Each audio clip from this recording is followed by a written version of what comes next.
อ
อบคุณช่างฟ้อนคณะเมืองเชียงใหม่ใช่ไหมครับฮักฟ้อนองค์กรสาธารณประโยชน์เนาะครับผมเรียบร้อยแล้วนะครับขอมาอธิบายหน่อยว่าฟ้อนเป็นยังไงบ้างนะครับเป็นยาตราจายะอัญเชิญสิ่งศักดิ์สิทธิ์ต่อไปก็เป็นฟ้อนเล็บเนาะของช่างฟ้อนนครลำปางฟ้อนถวายมือบูชาครูนะครับพร้อมแล้วก็ขอเชิญรับชมได้ณบัดนี้นะครับ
ที่บวงสรวงครับบวงสรวงที่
ให้ต้องไม้เป็นไม้เถอะไม้กับมัดเถอะ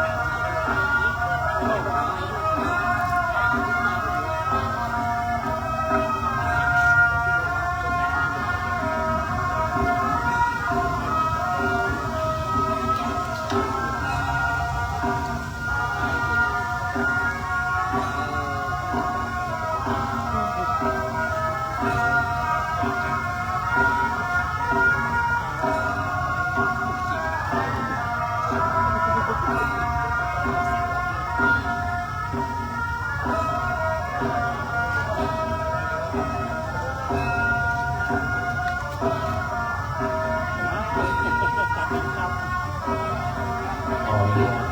ขอนะครับตอนนี้ท่านพระครูเมธีธรรมวงศ์เจ้าอาวาสวัดอุทรัพย์ได้จุดเทียนนมัสการเพิ่มห้าคุณพิสิทธิ์แสงอ่อนจุดเทียนมงคลซ้ายขวาอเดชพิเศษเจ้าเรือหลวงนรปาเจ้าชายฝ่ายเหนือจุดเทียนมงคลเลขที่หนึ่งคุณพระธิดามั่นข้างจุดเทียนมงคลเลขที่สองคุณปาเมล่าโอมาจุดเทียนมงคลเลขที่สามคุณพัชระอรตาสัมมาระอาทิตย์นะครับเทียนมงคลเลขที่สี่ติดแล้วถือว่าติดนะครับไม่ต้องกังวลว่ามันจะดับมันดับก็ไม่เป็นไรคุณไทยพรรัตนะเดชาทานเลขที่6ครับคุณพงษ์พักนุชนาคาเทียนมงคลเลขที่7ครับคุณโสภาวันปัทยะเทียนมงคลเลขที่8ครับและเล่มที่9เล่มสุดท้ายคุณเสริมวิรติการกับกรุณาครับ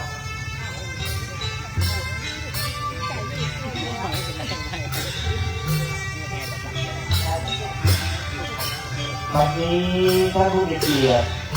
ทั้ง9ท่าน10ท่านนะครับได้จุดเทียนมงคลซ้ายขวาและมงคล1 ถึง 9เป็นที่เรียบร้อยแล้วเรียนเชิญท่านผู้มีเกียรติที่อยู่ในงานนะครับได้รับธูปหางจากเจ้าหน้าที่นะครับเพื่อจะได้จุดบูชาบวงสรวงเครื่องสังเวยเหล่านี้นะครับอันมีขนมต้มแดงต้มขาวหัวหมูไก่ต้มปลาต้มปูหอยนะครับผลไม้หลากชนิดนะครับ9 ดวงครับปักที่หัวหมูก่อนเลยนะครับเป็นมงคลครับเป็นสัตว์ที่มงคลฮะจะได้ทำอะไรหมู ง่ายๆนะครับอันไหนที่ปักแล้วเราก็ปักทานอื่นได้นะครับแต่ยังไงอย่าลืมใบสีนะใบสีก็ปักได้เพราะเป็นที่อัญเชิญองค์เทพมงคลช่วยเทพเทวาอารักษ์สิ่งศักดิ์สิทธิ์นะปักที่ใบสีก็ได้ปักที่ผลไม้ทองหยอดทองหยิบฝอยทองเครื่องกระยาบวชทั้ง5นะครับน้ำแดงน้ำเขียวนะครับบุหรี่สุรามีไหมมันจะไม่มีนะครับเพราะในวัดเนาะไม่เป็นไรถ้ามีก็เป็นของผมเองจนเทสามเองเนี่ยครับเสร็จแล้วเมื่อท่านผู้ร่วมพิธีปักธูปหาที่เครื่องสังเวยนะครับปีพาดบรรเลงเพลงจบแล้วท่านพิธาจารย์วิศนุกรสายแก้วเจ้าสำนักจอมสลีสัพพัญญูห้างฉัดลำปางท่านจะได้กล่าวโอการอัญเชิญช่วยเทพเทวาอารักษ์สิ่งศักดิ์สิทธิ์ครับอัญเชิญช่วยเทพเทวาอารักษ์สิ่งศักดิ์สิทธิ์ได้รับทราบรับรู้ในการเททองหล่อพระบรมรูปสมเด็จกรมพระราชวังบวรมหาสุรสิงหนาถวังหน้ารัชกาลที่1ตามลำดับสืบไปนะครับ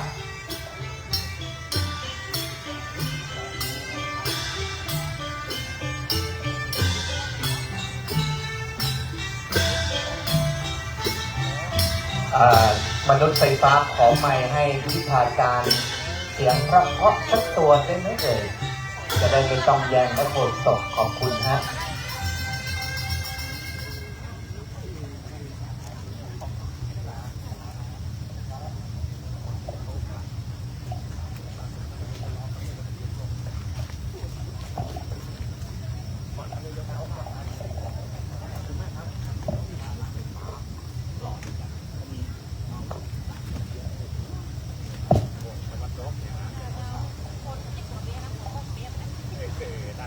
สเก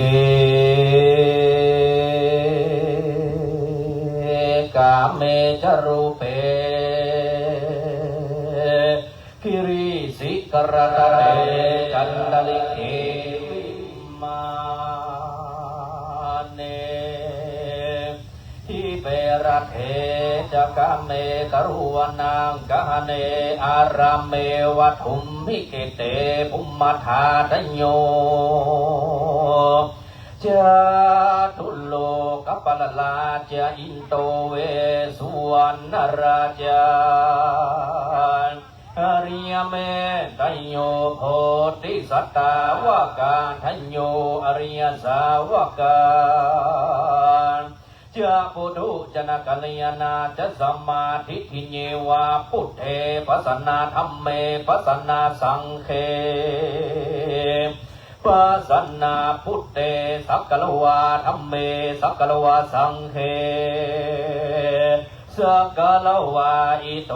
ทานะโตญาวะปรัมปราอิมาสนิ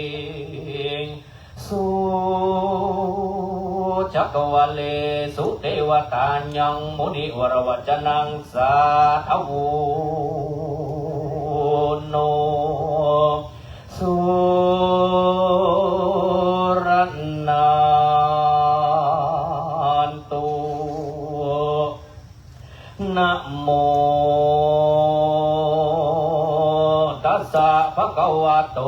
อะระหะโตสัมมาสัมพุทธัสสะนะโมตัสสะ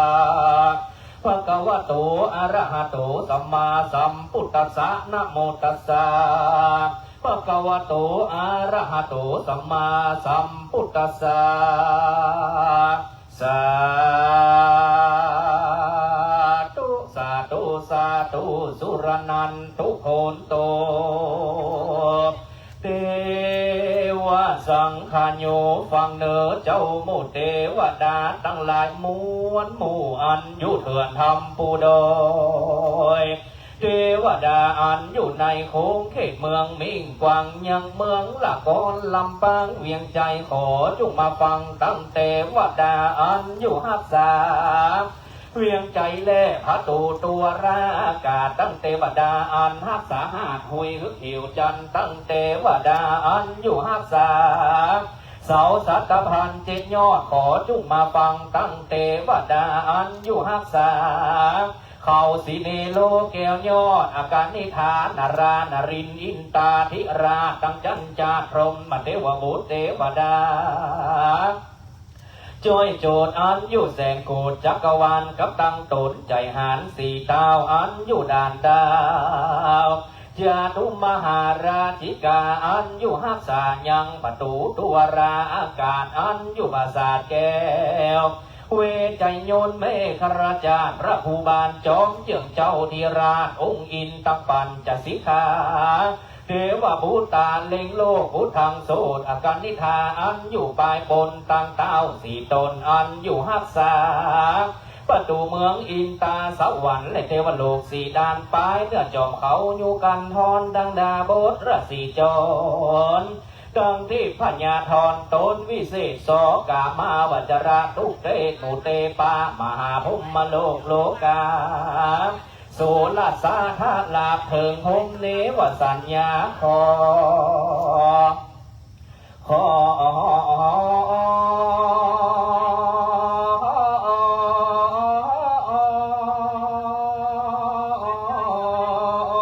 จุงไข่โหงที่ป้าตัวราโยโยโยแล้วก็อ่อยขาบว่า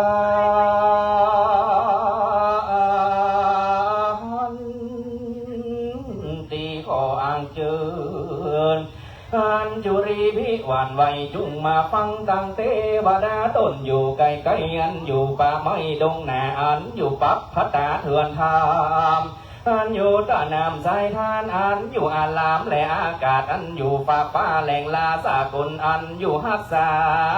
ยังนำฟ้าสายฝนอันอยู่วันตกและวันออกขอบไตและคนเหนืออันอยู่นาเกลือและนาเขาอันอยู่ในไห้เก่าและส่วนแต่งอันเดินสะแหว่งสอดเซลโตนทัดแหว่งเกี่ยวปื้นโคงโตนหักษาหอหงและหอมโหยโดนไปก่อนหน้าและต้อยหลังอันอยู่กาลังกาวาเตปีเตปานายเลตาเกียนขีดแต้มตามยาอีกกองทำยังผู้ใดกาตำบุญและบาปจดใส่แผ่นหลาบเงินคำตั้งเต้าเวสุวรรณตนเล่งหันโลกนับล้านตือโกดใกล้ไก่เตปาไทยโมเตปาอันนักษาโรคาโมราธานาธานิสารปปตาแต่เดิมมูลแฝงไฟเฝ้าอันหักษาเจ้าหมู่เจ็ดเมืองจุญาน้ำและฝ่ายเมืองเตปัญญาดาเมืองมาจิมาปะเตกอันเป็นที่ตั้งแห่งเหตุพระเจ้าแก้วตั้งสามภาการอันอยู่หักษานาวัดธรรมขุมทรัพย์จามมาเตวีตำบลบ้านใหม่พัฒนาอำเภอเกาะกาจังหวัดนครลำปางที่นี่เป็นนักราบุรีงามใสสละอาดลุงเรืองไหลเทพพญาดาเจ้าอันหักษาในไผ่และป่าไม้ด่านดงดอยไพรพฤกษาเวทเกลฝ่ายพฤกษาอากาสาโกงกาสุตตะสกรตั้งวิมานมอนปราสาทแก้วอายันตุจุงมาสู่พร้อมสัภูมูเตปาปัญญาทดารทะพญาวิลุลละหะพญาวิลูปะคะพญาผู้เวรกันดปะกุมปันดานางนาบนากาสุราอสุรินตาไปกำไตนางนาไทยเมฆราธรณีสลีกุตาอามาตังพญายมผู้ใจหานโจดโตดให้หมู่โจงตานฝูงมีกุลและมีโตดไปตามใต้โสดมีไอส่วนพรหมาไก่ยาวโยดตนทักษะยังต้นไม้มีโคดอารามอันตั้งอยู่สนามคำอยู่เหนืออากาศตนทักษะภาษาและพระบาทและพระธาตุเจ้าจุฬามณีตนทักษะยังสละสลีโปคารณี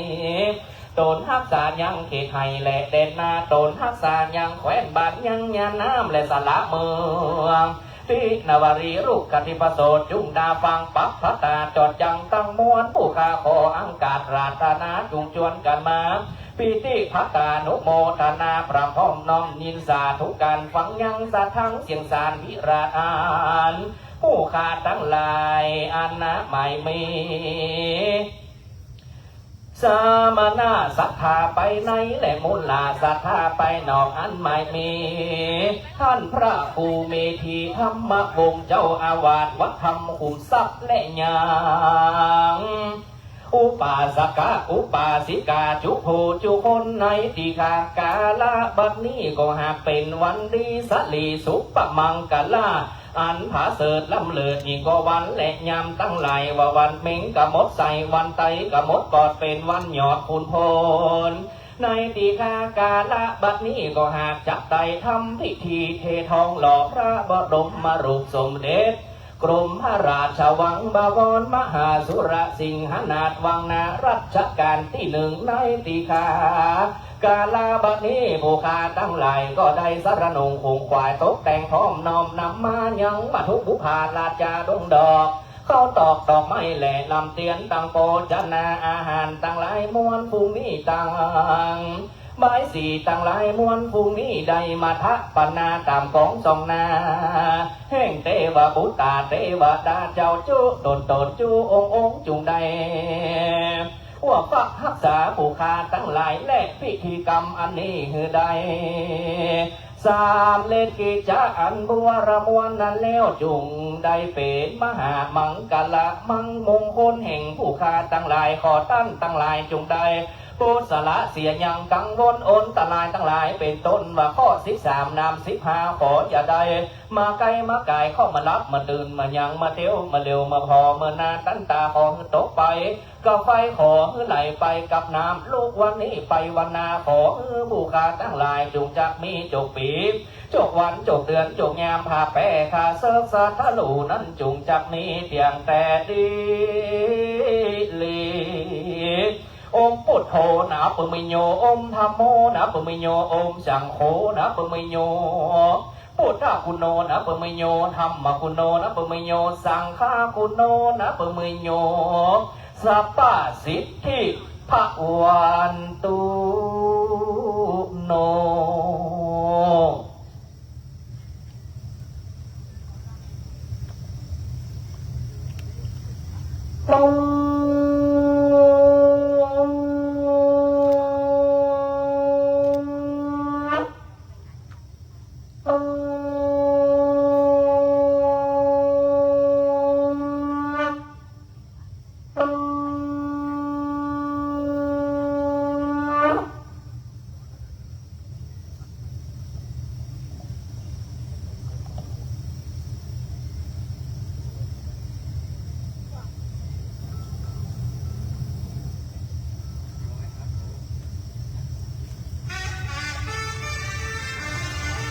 วันนี้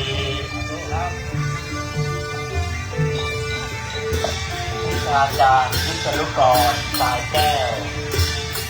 เจ้าสำนักสองปรีปัจจุห้างขัดลำปางได้หาโอกาสบวงสรวงเป็นที่เรียบร้อยแล้วทั้งฟ้อนทั้งฟ้อนองค์การสาธารณประโยชน์ไม่มีดูจำหน่ายน้อยเราจะให้เททองหล่อพระบรมรูปแล้วนะครับท่านใดยังไม่ได้เห็นแผ่นทองเชิญนะฮะตอนนี้ท่านหล่อพร้อมแล้วใช่ไหมนะครับท่านผู้ร่วมพิธีก็มาครบแล้วเรียบร้อยนะครับใครจำมั้งใครจะจำมานั่นกะลาเชิญย้อนทองย้อนทอง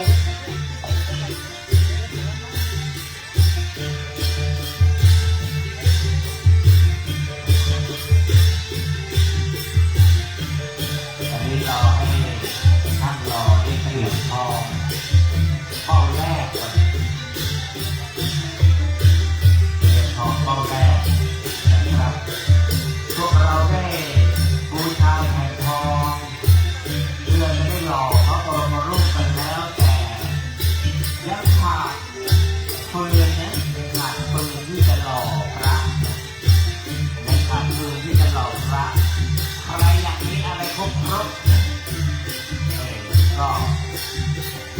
าวเปิดจ๋าแม่จ๋าหยิบได้เลยจ้ะแม่หยิบได้เลยครับแม่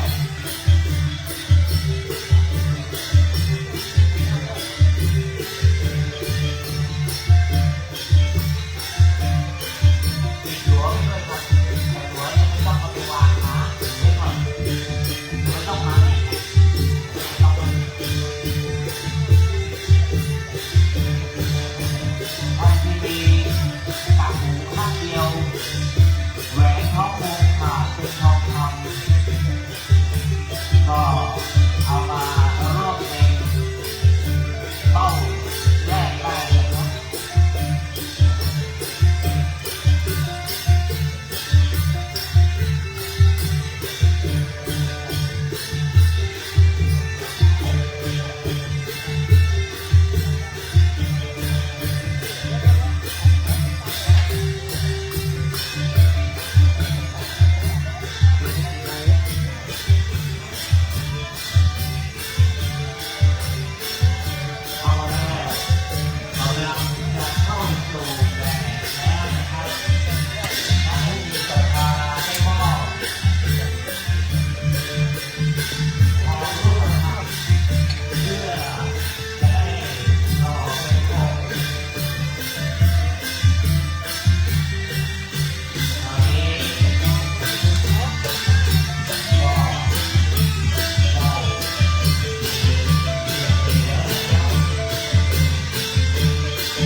แล้วหลวงเก็บไว้แทงทองใส่หม้อทองไว้แทงทองใส่หม้อทองไว้ครับครับ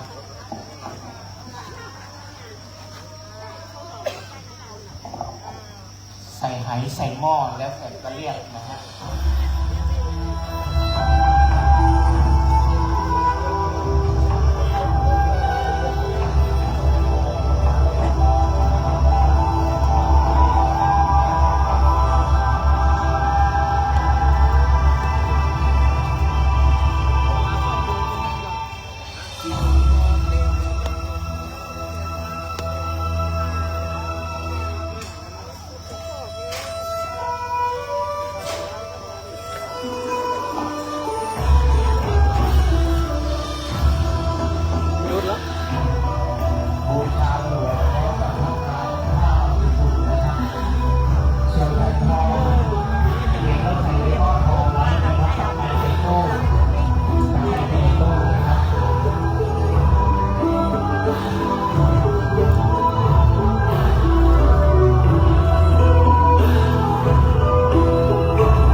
อเสียงปรบมือดังๆให้กับช่างฟ้อนฮักฟ้อนองค์การสาธารณประโยชน์อลังการล้านนาเอกลักษณ์ของล้านนา5 อย่างมารวมกันในชุดเดียวครับฟ้อนผางฟ้อนวีฟ้อนจ้องฟ้อนสามหมายและขันดอกขอบคุณครับลำดับต่อไปจะได้เข้าสู่พิธีการนะครับแต่ว่าก่อนจะเข้าสู่พิธีการผมขออนุญาตเรียนเชิญทุกท่านที่โต๊ะด้านหน้าที่มีหลัวมีผ้าบางสกุลท่านใดยังไม่ได้บูชาคือตอนนี้เป็นโอกาสเหมาะที่ท่านจะไปบูชาท่านจะมัวรอเมื่อค่ำๆเมื่อถึงเวลาที่ท่านจะบูชามันจะไม่ทันนะครับกว่าทัวจะสุกนาก็ไม่เพราะฉะนั้นตามที่ผมแนะนำเรียนเชิญทุกท่านนะครับบูชาหลัวและบูชาผ้าบางสกุลตามศรัทธาเมริกฮาวมัดแล้วแต่ฮาร์ดของท่านเท่าไหร่ก็ได้ส่วนแผ่นทองขอเป็นราคามงคลไปเขียนชื่อนามสกุลวันเดือนปีเกิดใส่ในหม้อทองบางคนเรียกไหทองบางคนเรียกไหทองเปิดแล้วรีบปิดนะครับระวังแผ่นล่างจะโดดขึ้นมาเหมือนเวลาจะล้วงดำแดงเวลาคัดทหารเวลาล้วงลงไปมันจะมีอันหนึ่งที่มันจะโดดใส่มือเราเขาบอกอย่าหยิบอันนั้นผมไม่มีประสบการณ์ครับเนื่องจากตอนผมไปช่างไปวัดส่วนสูงลอดแป้นครับเลยไม่มีโอกาสได้รับใช้ชาติแต่ก็มีโอกาสได้รับใช้พระศาสนาขอบคุณพระพิรุณนะครับไม่ทราบว่าใครไลน์ไปบอกท่านบอกว่างานบุญเศรษฐีมักจะมีฝนตกงานบุญยาจกมันจะฮ้อนท่านรอให้สัก3 ทุ่มท่านจะถล่มมาผมไม่ว่าสักคำแต่ท่านพรมน้ำมนต์เป็นน้ำเทพมนต์ให้พวกเราได้ชุ่มฉ่ำใจนี่นะครับงานบุญเศรษฐีวันนี้ท่านใดยังไม่ได้เขียนเชิญด้านนู้นเลยนะครับเดี๋ยวผมไปนั่งตรงนู้นดีกว่าเดี๋ยวเขาจะเหงานะครับ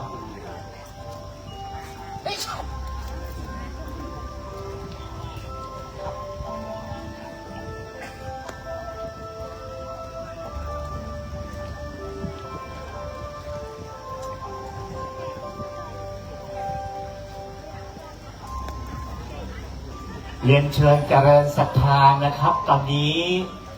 ท่านที่ยังไม่ได้เขียนแผ่นทองชื่อนามสกุลของท่านวันเดือนปีเกิดของท่านอยู่ด้านนี้และบุญนี้เป็นบุญนิธิเป็นธนาคารบุญหมายความว่าอย่างไรตราบใดที่รูปหล่อของพระบรมรูปสมเด็จกรมพระราชวังบวรมหาสุรสิงหนาถยังอยู่มีใครมากราบมาไหว้เราก็ได้บุญไปด้วยเรานั่งตำน้ำพริกอยู่ที่บ้านใครมาทำความเคารพพระบรมรูปครับเชิญครับผมยืนเฝ้าอยู่ฮะเราก็ได้บุญไปด้วยเป็นธนาคารบุญบุญยั่งยืนบุญไม่สิ้นสุดดังนั้นท่านที่จะเขียนชื่อเขียนนามสกุลใส่แผ่นทองเขียนวันเดือนปีเกิดใส่แผ่นทองก็ขอเชิญเขียนเสร็จใส่หม้อทองปัจจัยใส่ในตู้นี่นะปัจจัยใส่ในตู้ขอเป็นราคามงคลจะเกรงใจนะครับตู้สี่เหลี่ยมมีรูเรียกว่าตู้บริจาคนะฮะตู้สี่เหลี่ยมมีรูเรียกว่าตู้บริจาควันนี้พระพิรุณได้โปรยปลายเทพมนต์นับวันศักดิ์สิทธิ์จากฟากฟ้ามาให้พวกเราได้ชุ่มเย็นฉ่ำใจตอนนี้แดดมาแล้ว5 โมงกว่าแดดมาแล้วนะฮะ5 โมงกว่าแดดมานะครับเดี๋ยวไงรอสักครู่นะฮะรอสักครู่นะพิธีในการแสดงพระธรรมเทศนานะครับโดยท่านพระครูวิทิตธรรมานันท์ผู้ช่วยเลขานุการรองเจ้าหน้าภาค7วัดสวนดอกจังหวัดลำพูนจะได้ขึ้นธรรมาสนะครับจากนั้นท่านพระครูเมธีธรรมวงศ์ จ้าคณะตำบลใหม่พัฒนาเจ้าอาวาสวัดถ้ำขุมทรัพย์จุดธูปเทียนบูชาพระรัตนตรัยศาสนพิธีกรกล่าวนำบูชาพระรัตนตรัยคุณแม่วัยประกอบศิลป์ประเคนถวายพานดอกไม้บูชาเบญจศีลศาสนพิธีกรอาราธนาศีลพระสงฆ์ให้ศีลเสร็จแล้วอาราธนาธรรมพระครูวิทิตธรรมนันท์ผู้ช่วยเลขานุการรองเจ้าคณะภาคเก็บวัดสวนดอกแสดงพระธรรมเทศนาหนึ่งกันจบแล้วก่อนที่จะแสดงพระธรรมเทศนาจะได้เชิญคุณนิตยาวิเศษมหาอุปถัมภ์นายิกาวัดถ้ำขุมทรัพย์จุดเทียนส่องธรรมเทศเสร็จแล้วใส่ในหม้อทองครับเทศเสร็จแล้วเชิญคุณปราณีวงศ์ถาติประเคนถวายเครื่องไทยธรรมบูชากันเทศจากนั้นเป็นการแสดงแสงสีเสียงบอกเล่าตำนานวันอัฐมีบูชาชมขบวนแห่พุทธสรีระจำลองเข้าสู่มณฑลพิธีเมื่อประดิษฐานพระพุทธสรีระในปราสาทแล้วพระสงฆ์ทั้งปวงสวดมาติกานำพาศรัทธาสาธุชนขึ้นถวายดอกบัวบูชาบนเชิงตะกอนและถวายเครื่องเทธรรมแด่คณะสงฆ์หมู่ใหญ่108รูปพระสงฆ์ท่านนั้นอนุโมทนาให้พรเป็นเสร็จพิธีท่านใดยังไม่ได้บูชาแผ่นทองเพื่อจะเขียนชื่อนามสกุลและวันเดือนปีเกิดของท่านรบกวนเดินมาที่บริเวณมณฑลพิธีด้านนี้นะครับด้านทิศเหนือนะครับเรียนเชิญนะครับแผ่นทองก็ตามศรัทธาราคาบุญนะฮะแผ่นทองตามศรัทธาราคาบุญเรียนเชิญทุกท่านทุกคนสาธุชนที่จะร่วมบุญกันนะฮะหยิบแผ่นทองปากกาดินสอเทวดาปากกาพระอินทร์เขียนเสร็จใส่หม้อสีทองนี้ปัจจัยใส่ในตู้จังรถนะครับอันนี้หลัวเขาเรียกฟืนเงินฟืนทองทางเหนือเรียกหลัวและผ้าบางสุกุลบูชาแล้วไปทอดผ้าบางสุกุลตรงโน้นนี่ร่มแดงๆ4 อันเห็นไหมฮะร่มแดงๆ4 อันแล้วก็หลัวท่านก็เก็บไว้นะครับหลัวท่านก็เก็บไว้นะแล้วถึงเวลาถวายพระเพลิงพระพุทธสรีระท่านก็เอาข้อไปวางตรงนั้นนะวางที่จิตกาทานนะครับเป็นอันเสร็จพิธีนะครับก็เรียนให้ทราบตามนี้นะครับท่านที่ยังไม่ได้เขียนแผ่นทองเชิญนะครับวันนี้ทำบุญด้วยเงินเงินไม่ขาดกระเป๋าทำบุญด้วยข้าวข้าวไม่ขาดหม้อคอไม่ขาดสร้อยก้อยไม่ขาดแหวนแขนไม่ขาดคู่ควงเชิญทุกท่านทุกคนร่วมบุญด้วยกัน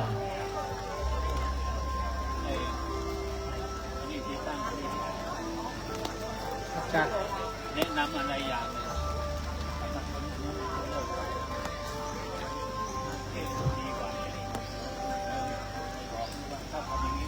ตั้งเหรียญใส่ตู้กันนะครับถ้ามีใหม่ครับเหรียญอะไรก็ได้เป็นค่าน้ำค่าไฟอ๋อเหรียญแบบไหนฮะเหรียญแดงๆนี่นะครับมีรูปในหลวงอยู่ใช่ไหมครับเราเผาในหลวงบักคดีอาญานะครับครับเก็บไว้ใส่ตู้ก็ได้ครับนะฮะใส่ตู้ก็ได้บรมครูปีพาสสักเพลงไหวไหมครับถ้าไหวเรียนเชิญนะครับถวายเรียนเชิญนะครับท่านที่จะมาเขียนชื่อนามสกุลใส่แผ่นทองพร้อมกับวันเดือนปีเกิดก็ยังมาเขียนได้นะครับไม่ต้องเกรงใจนะครับเชิญบรมครูปีพาสสัก1 เพลงเพราะๆยาวๆนะครับระหว่างนี้เชิญเลยครับ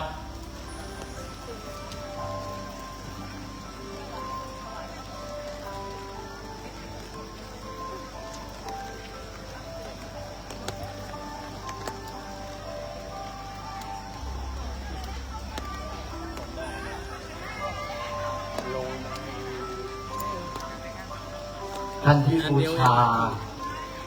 พระบางสกุลแล้วกับหลวงนะครับเชิญมาวางทอดผ้าได้ที่เบื้องด้านสามเณร4 รูปนี้นะครับส่วนหลวงหรือว่าฟืนเงินฟืนทองให้ท่านถือไว้ นะครับเดี๋ยวจะมีพิธีช่วงที่เชิญให้ท่านได้ไปวางหลัวที่เบื้องหน้าจิตรคาทานนะครับ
หลายท่านนะครับบอกว่าเดี๋ยวรอก่อนว่างั้นนะไม่ต้องรอครับเวลาและวารีไม่มีจะคอยใคร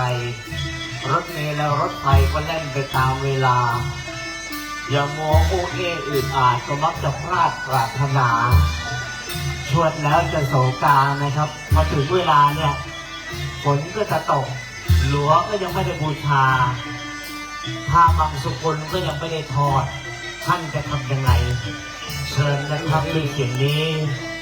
ขอจูงมืออันสูงเกียรติจูงใจอันสูงส่งของคณะศรัทธาสาธุชน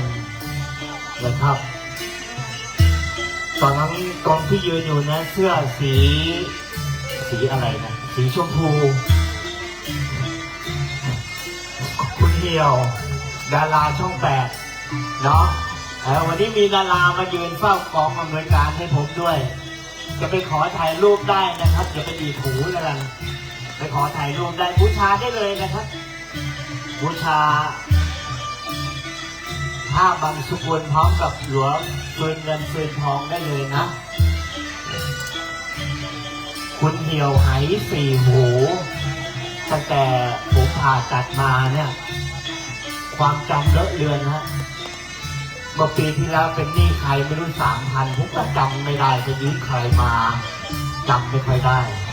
นะครับตอนนี้ผมเป็นเรียกว่าฝ่ายเดียวกับท่านพระครูเมธีธรรมวงศ์โดยเต็มตัวแล้วท่านพระครูเมธีท่านเป็นมะเร็งผมก็เป็นมะเร็งครับนะฮะมะเร็งลำไส้ใหญ่ ผมก็เป็นมะเร็งลำไส้ใหญ่เห็นหน้าอย่างนี้นะข้างในตัดไปแล้วครับไส้6 เซนครึ่งตอนนี้เวลาถ่ายไม่ต้องเข้าห้องน้ำยืนตรงไหนก็มันไหลมาเองนะครับมะเร็งไม่มีใครอยากจะเป็นแล้วก็อยู่กับมันให้ได้ครับนะท่านที่นั่งอยู่นี่ถือว่าโชคดี